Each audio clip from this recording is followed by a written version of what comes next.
Yo, another episode of Six-Figure Felon Podcast. And with this episode, we're going to kind of introduce ourselves, me and my partner here, what made us, decide to start this podcast, how we met, and just tell our story. Tell the story of how Six-Figure Felon Podcast came to existence. Got anything you want to say, my brother? Well, not really, but just take off. Okay, I'm going to take off. So, how we met. I'm just going to be authentic with it. Yeah. I'm going to be authentic with it. So, I met bruh in prison. So what happened was, like I was saying on the previous episode, hey man, I'm a hustler. So when I was in prison, nothing changed that. If anything, it enhanced that. So every prison I would go to, I would go survey the land, see who the movers and the shakers are, and try to get in where I fit in and make a couple bucks. So this particular prison I went to, when I got there, I did my typical. I surveyed the land, and my brother here, he did not look like a prison hustler. I am the one, the way your Just being honest, he was what we call a Class A inmate. What it seems.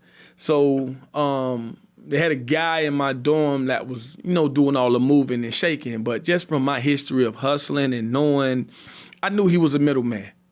So I zoned in on him. And so lo and behold, one Saturday morning when the dorm everybody was sleeping in late, I seen him coming out of this guy's cell, And I'm like, bro, don't seem like he. But anyways, long story short, I pulled up on him. I started vibing with him, and then we played a couple hands of chess, played some spades. I really got to know him. And then I just dropped the ball on him one day. We was in his cell, and I was like, hey, man, it wasn't Cash App, all this Zelle they got now. Back then, it was Green Dot. So I was like, hey, look, man, where do I got to send the Green Dot to? Where I got to send the money to?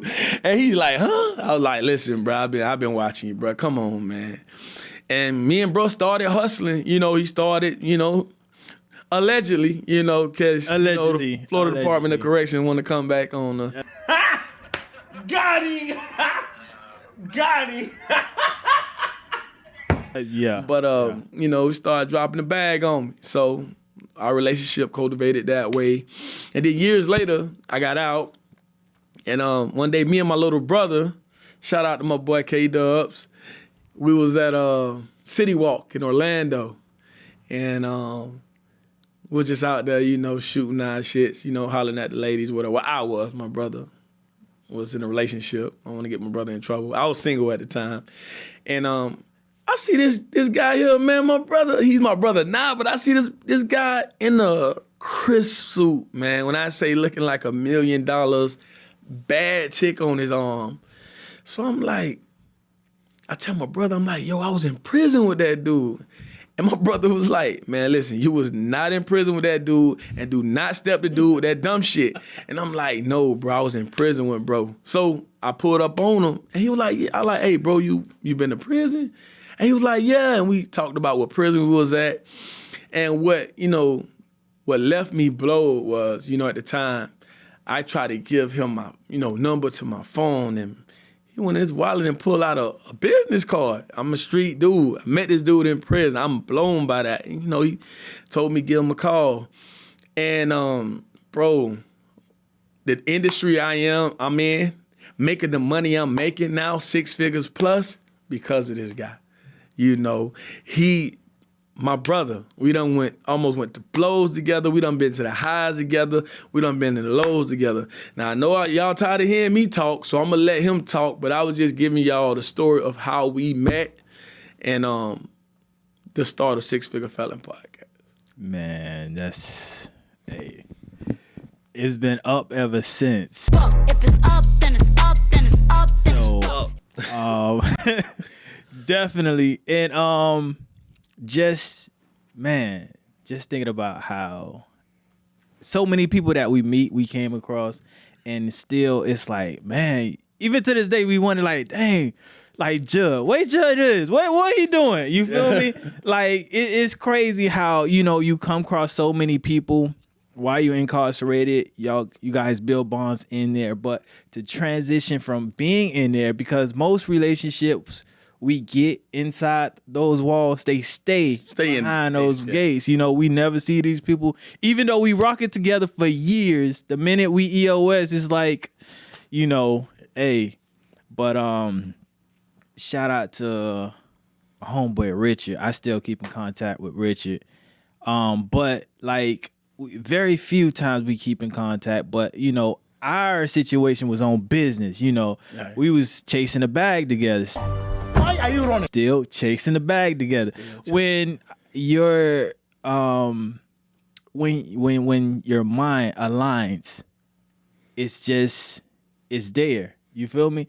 Back to the time where we, how many times other people, in the city, we both living in Miami right now.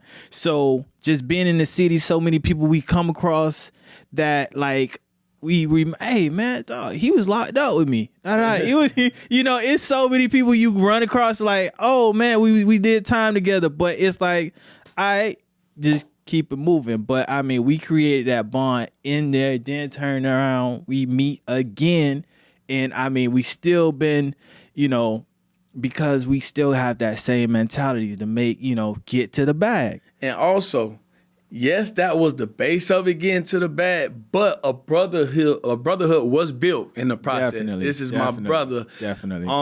He is the best man, fit to be the best man at my wedding. My fiance, the love of my life, who I'm about to marry this December. You welcome. He said you welcome.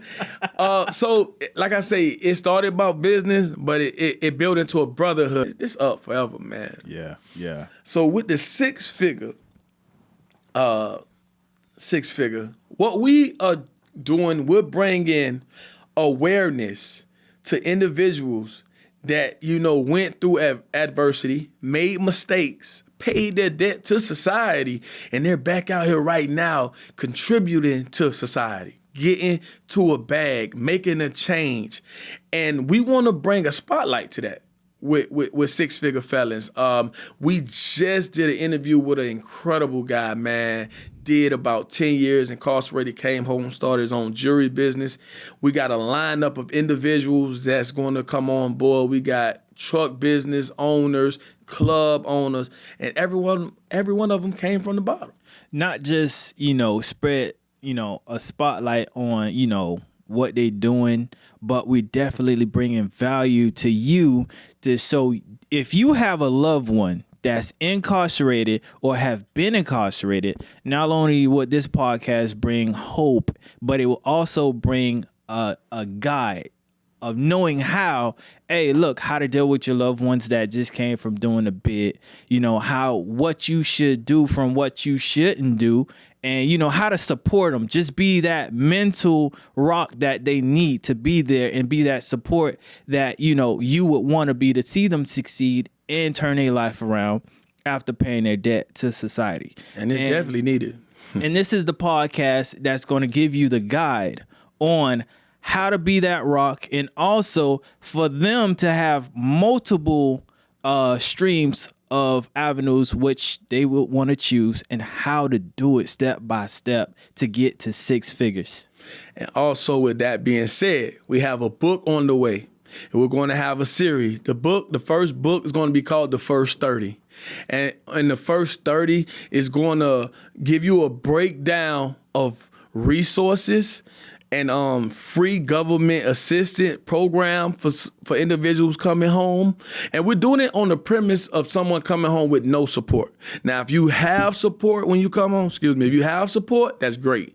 But we're doing it on the premise of someone with no support. And we're going to give you a step-by-step guide to get you into position to get to six figures. So plus. Exactly. Well, you know our story and how we met. Now, it's why you got locked up, bro? So I was an idiot, bro. I was in and out, bro. Put it like this here, from the age about 14 to 28 when I came home, I probably did a year and a half on the streets as a free man. Literally. I was in and out of juvie, all the way from South Florida, Palm Beach County, all the way up to Hillsborough County, Tampa. And so the stint, I shot a man. I shot a man in the face. I caught a second-degree attempted murder. It was a stupid mistake that shouldn't happen, but it happened. At the end of the day, I'm not going to say, it happened. And I went in for second-degree attempted murder, felon in possession of a firearm, and discharging a firearm in public. Okay. So, all right. So you did that. You commit that crime. All right. Did you say how much time you caught? Yeah, so like I said, I've been in and out. On that bid, I caught a 10-year sentence, but I caught it in a split. So I caught 5 in, 5 out. I shouldn't have caught that, but that's another day for another podcast. At what moment did, it click for you to be like, you know what, I want to turn my life around and leave this life alone? Because, you was hustling, Yeah. I can't break it down to the exact date, exact time, but I started doing a lot of reading, bro. I started doing a lot of reading. I put those nonfiction books to the side. Those fiction books to the side, and went start reading a lot of nonfiction books, a lot of self-betterment books, and I just started realizing, man, that I started finding myself, like spiritually and mentally, and I realized that I'm not who I was portraying myself to be. And I'm gonna say this on camera. A lot of people not gonna say this. I was never a thug. I was never a real nigga. I was never that. I was a child who didn't have a father. So I looked onto music videos and to the dudes in the streets, and I tried to be those guys, and I was never those guys. So over the course of my last bid, I can't give you an exact date, bro, but I know it had to be between year 3 and year 4. So, what will be, I say, or considered the most traumatizing thing that you... All right. So what happened was, when I caught this case, I actually came home from doing the 5, and I had ended up going back. The most traumatizing was me getting shot. I ended up getting shot by law enforcement.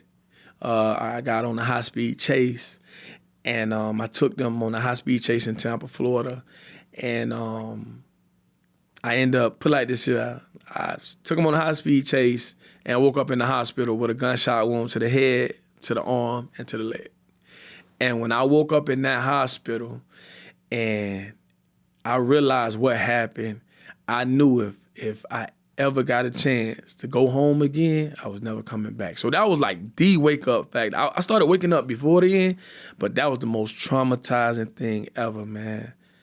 And one thing I want to ask you, right, because not too many people can tell this story, because, when law enforcement, they shooting to kill, and off rip, most people don't make it through that to tell, so you can tell your side of the story. So mainly they do what they do, so it's only one side of the story. Right. So now on your side of the story, for people that see these, because news and all these news stories and stuff like that, what was their break it down of shooting at you? Once you press that gas pedal. Oh, so they got in the way and said you threatened it. That vehicle becomes dangerous. Shout out, I ain't gonna touch on that, but do you think that's common sense? Like, for you on a high speed chase, like you get in front of a car and then you move out the way just in the nick of time. Well, not even in the nick of time. You get out the way before time, and then you can pull out your fire, shoot, and possibly kill a person that that's ain't thinking clearly. So at that time, what was going through your mind and going through it? Like, how do you look at that today? Be like, okay, because you are very forgiving. Really, nigga? And you're we very disagree on this a lot. Yeah. We talk about this a lot. I take I take full responsibility for that night. Gotcha. I take full responsibility for that night. That night, I can say that I feel like it was my fault. It was my fault. Do I blame the officer anything? I don't, bro. So, okay. Did you try to run him over? No. So You wasn't- when I say I ran, I jumped out the car. I got shot out the car. So you was running on foot. Right, but the car had already. So what happened was, I was running and I went into a wooded area, and I realized they surrounded me. Right, so I'm trying to find out. And you know how you ever had this moment where it's just something clicking you, and it just click. It says, "I'm in a wooded area. They finna send the dogs." Like so, so I ran out a section of the wooden area that I didn't see any cars, and the sirens was getting less and less. So I feel like I'm away. And when I ran out, I seen the officer coming at me at an angle, and I remember him telling me stop. And I'm just running, and then we running at an angle.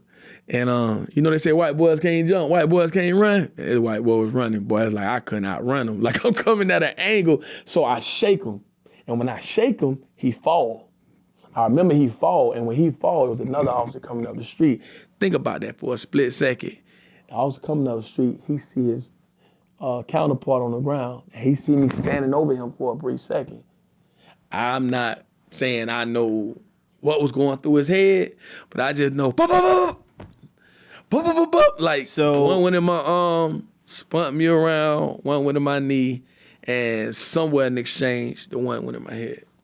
Man, you know what? I don't even. Thank God you here to tell a story. You wasn't shot in the car. No. He don't hear no gunshot, but we ain't gonna get into justifications on was it justified or was it not. But okay, fast forward. How did they even get your story to find out was he justified in almost using deadly force? But it was an attempt to use deadly force. Did they even question you? Just you got shot, you in the hospital. I woke up in the that's it. hospital. I was in the hospital for like 17 days. They transported me from the hospital to the county jail. And the news painted a picture that I was on I'm not going back type stuff. And that's why these conversations are needed, because they control the narrative. Exactly. And so my family reached out, and I remember we got a paper. My mom, we ended up getting a paper. Well, whoever the Attorney General of Florida was at the time, they sealed off and said it was justified. It was a justified shooting. And that was probably maybe 6 to 8 months later. That's crazy. No statement from you. They never asked me nothing. Awesome investigation. That's mainly how they investigate. Moving forward. So now you incarcerated. More trauma? I know you got a prison story. I mean, I got a lot of them, bro. Don't we all? I got a lot of them, bro. I used to just be in the mix, bro. I just had to be in what was going on in prison, bro. Like I was never that chill inmate, bro. I was always the inmate caught up in stuff, bro. Like I just want my time to go by fast, bro. Like gambling, I'm in the gambling dorm, pools, far as with the tickets, and I was just also I stayed and stuff, and I was very active fighting. Like I fought a lot, bro.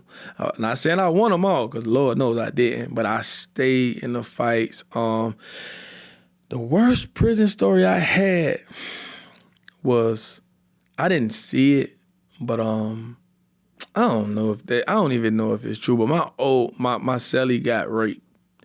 But he got raped on the rec yard.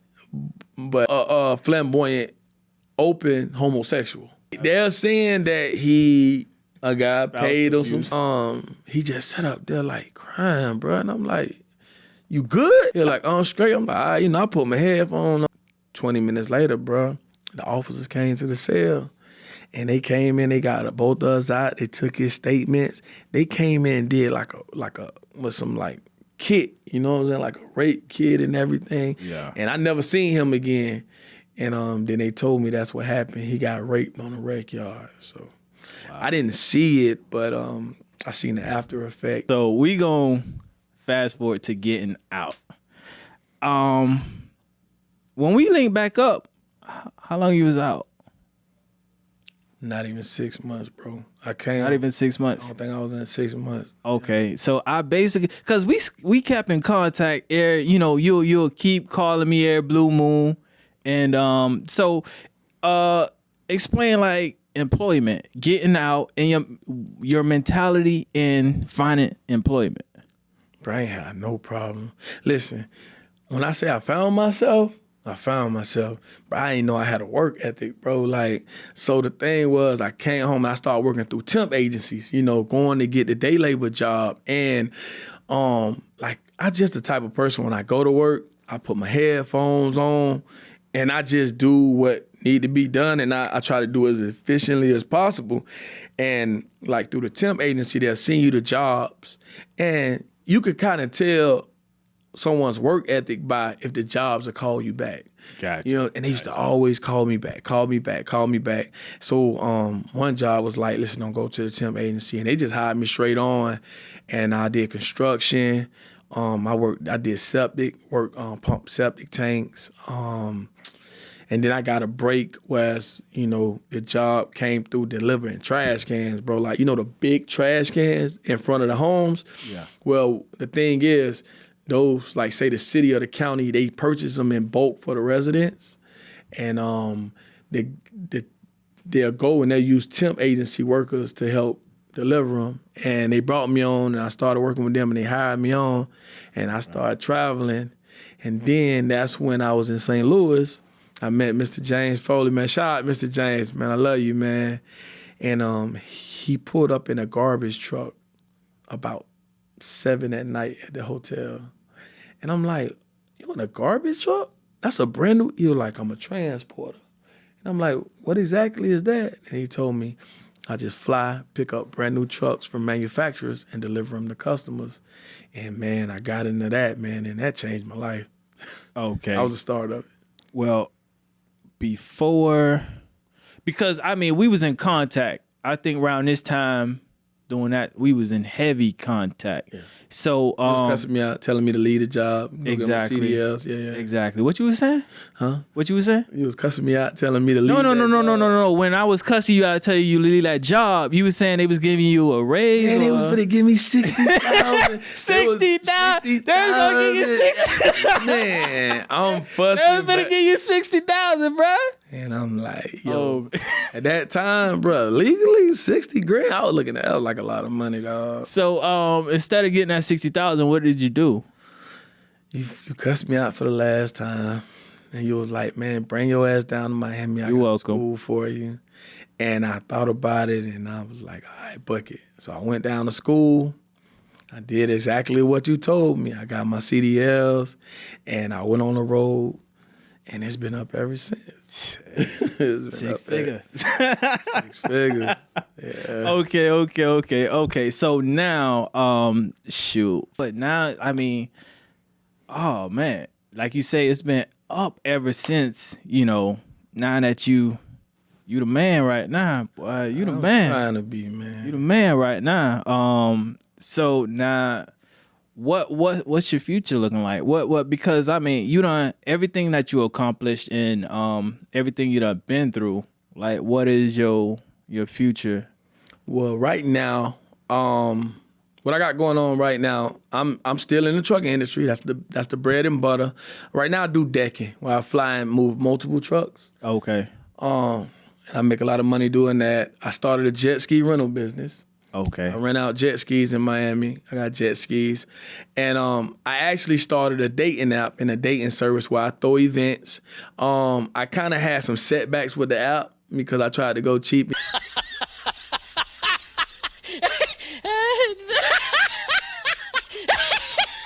That's another story for another podcast. Okay. It's called Let's Link. You can actually go on the website at Let's Link, LETSLIINK, and we throw dating events, date nights, and we getting the app back running. What else? Me and my brother, we doing six figures. We got quite a few projects on the horizon, but I'm focused on right now is December the 8th. The happiest day of my life is I'm getting married to the woman of my dreams. Big day. Yeah, I'm getting married to the woman of my dreams. And I'm nervous for you. I'm getting married to the woman of my dreams, and I'm just taking one day at a time, bro. Got you. I done told you this already, but thank you, man. I'm gonna be your best man. I really. Hey, man. I'm overwhelmed, seriously, but So I mean, like I say, you the man. You got the dating app. You got the side hustle. You got the hustle. I mean, what more? Like, you got beautiful family, girl dad. Shout out to Chastity, my baby. Yeah. So, I mean, like, so right now, if you can give advice, what will be the advice you give to a person? Because you said you ain't had no problem getting a job, getting out. Nah. Okay, so what will be the advice you give to somebody just not getting out and, just think, because it's a mental thing and that's what people don't understand. So what advice will you give to a felon just not being released? I got a couple pointers. Do it. Don't think about it. Don't overthink. Do it. And if it's an establishment, go in there. Like, I don't care, bro. When I came home, my mom, I never forget, riding the car with my mom, I'm like, man, they look like they high. My mom like, it don't look like nobody in there. I promise somebody in there pull up. Like, I was just going from place to, I was eager. I was hungry. I wanted it, and do not fear rejection. Yeah. Man, I had two job interviews that would stick with me for the rest of my life, and it was both learning experience. I tried to get on with this warehouse job in Orlando, and I was checking off all the boxes, and she hit me with the question they always hit you with. What's up with this gap in your employment history? So map for a couple of years. Fell off the map for a couple of years. So and I let her know. I say, man, I was incarcerated. And she was like, felony? And I was like, yes. And she was like, she put her paper and pad down, and she was like, honey, she was like, I'm not even finna waste your time. We can't even move forward with this job interview. And I'm like, I'm cool. I guess she thought I was gonna be down. I'm like, all right, cool. You know what I'm saying? And she looked at me, and then we walking towards the door, and she was like, hey, can you give me a hug? Literally, old white lady, probably in her 50s, bro. Wow. And she gave me a hug, and she was like, the man who you was when you caught those charges is not the man standing in front of me today. And she was like, man, keep going, it's coming. Exactly. And then I had another interview. Bro, I went in there, right? So the guy, I swear to God, so I go in his office. So he was like, yeah, okay, boo, boo, boo, boo. Same question. I see there's a gap in your job, work history. So, and he asked me, I say, oh yeah, man, I was in prison. He like, you don't mind me asking why? And I told him, bro, I bullshit you not to do. Looked at me, he slammed his pen down. He like, are you fucking kidding me? We gotta go to people's homes. You're wasting my fucking time. He got up and walked and left me in his office. Wow. I'm sitting at the desk like, he literally was like, are you fucking kidding me, bro? We gotta go to people's homes, bro. And literally just like, you wasting my fucking time. But those two interviews, bro, they stuck with me, bro. For two different reasons, obviously, but bro, don't be scared of rejection. A lot of dudes scared of rejection when they come home and they be at a low mental point. bruh, just do it. Consistency is key. It's key. Never got that $60,000 salary. Triple that, homie. Yeah, I mean, no, I mean, like, cause it was stages, cause you had a couple jobs before you got that job of being over the road and delivering a garbage can. So that was a tax bracket, a way lower tax bracket. Then you went up to around what we was in like the 40 range. Yeah. Around the 40K range, that tax bracket. Then you went to and got your CDLs. Now you in another tax bracket. But in the CDLs too, I wasn't making the money I make now my first year or two in the Yeah, okay. Exactly. It didn't come overnight. Right. It still was a learning curve and building up because we definitely gonna teach people how to get to six figures, but it ain't gonna be I go get my CDLs today, I'm finna get a 6-figure job tomorrow. That's not how it works. It's not realistic. Yeah, no. It's levels to it. So, which we gonna teach you though. We gonna teach you the levels to it. But definitely. So you gave the advice to be consistent. So now, because everybody need that foundation. So for the people that have loved ones, what will be your advice to them for their loved ones? Be their support, be their rock, but don't disable them. Don't disable them. Don't hold their hand when they get out here. Don't hold their hand, but be their rock, be their support. If they need to get here, I mean, you want to roll. If you really love that person, you'll roll out your bed to make sure they get this job interview. I'm not saying go take somebody that done came home to a job interview and they got to be to work at 8 and they rolling out their bed at 7:45 talking about, hey, will you take? No, I'm not talking about that. I'm talking about if you see someone that's eager to get to it, man, be there for your loved one, man. Come on, roll out the bed. Take them to this job interview and give them all the knowledge that you have and all the resources you have. And when I say resource, I'm not necessarily talking about money. Exactly. Your connections, somebody you may know, and watch that person and see if they putting that effort in, you match their energy. You reciprocate that energy. If they coming home and they hungry, feed them. Exactly. Now, if they on some bull crap, you treat them on some bull crap. I went through it. I have a lot of people reach out to me to help assist their loved ones. And I get these dudes come to me, and I had a grown man tell me to my face, man, everything you're saying is real, but it's going out one ear because, bruh, you're not my daddy. And now I can be and this is my best friend. He can tell you I can be a little passionate about this because I love this. I want to help people genuinely. So if I raise my voice, so I do this and I do that, which I'm working on, my intentions is good. So a lot of dudes make a lot of excuses. If you see that, just reciprocate the energy. But if they hungry, man, feed them, man. Exactly. And I mean, one of the main things that people need to understand is being there for your loved ones. It is, I will say, 30% financial, 70% mental. For real. And I mean, like, when a man's low, don't kick him, but support him. And going back to what you're saying, that don't allow them to have a pity party. That's the worst thing you can do, is allow an individual to have a pity party or instill that in their head, because it's been the quota of, you're a felon, so that's it for you. No, I can't find a job because I'm a felon.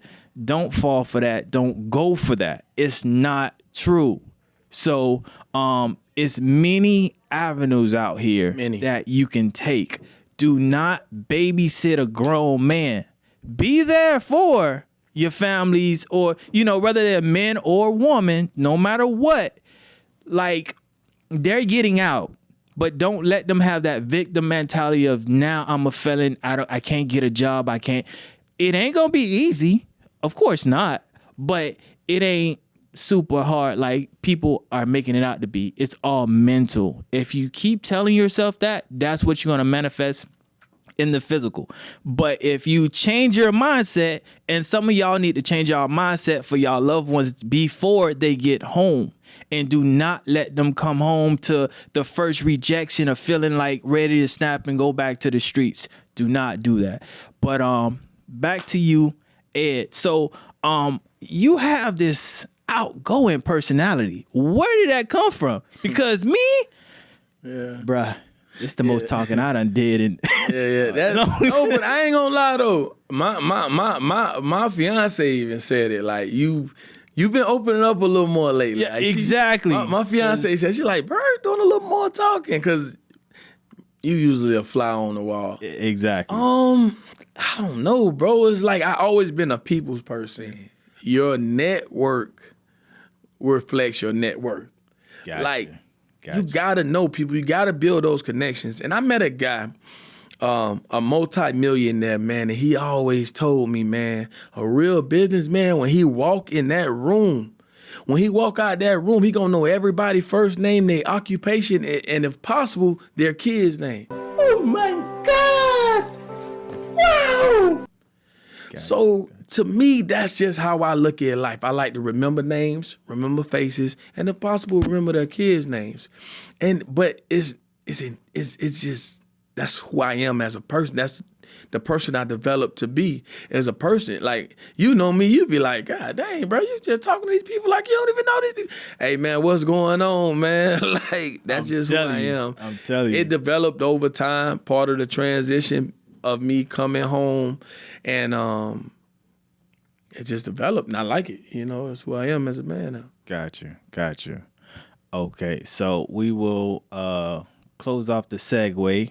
You know, Got you. that will be the end of this. I don't think you have anything else you want to say? I told y'all about the first 30 we working on. Okay, yeah, the first 30. Step by step, guy. We're gonna keep y'all What you updated. should do the first 30 days of your loved ones getting out of prison. Yes, step by step guide. So we got that coming. We're going to keep you guys updated throughout the upcoming podcast interviews. And man, stay consistent, man. I'm gonna stick with that. Stay consistent. Hey, Six-Figure Podcast. Till next time.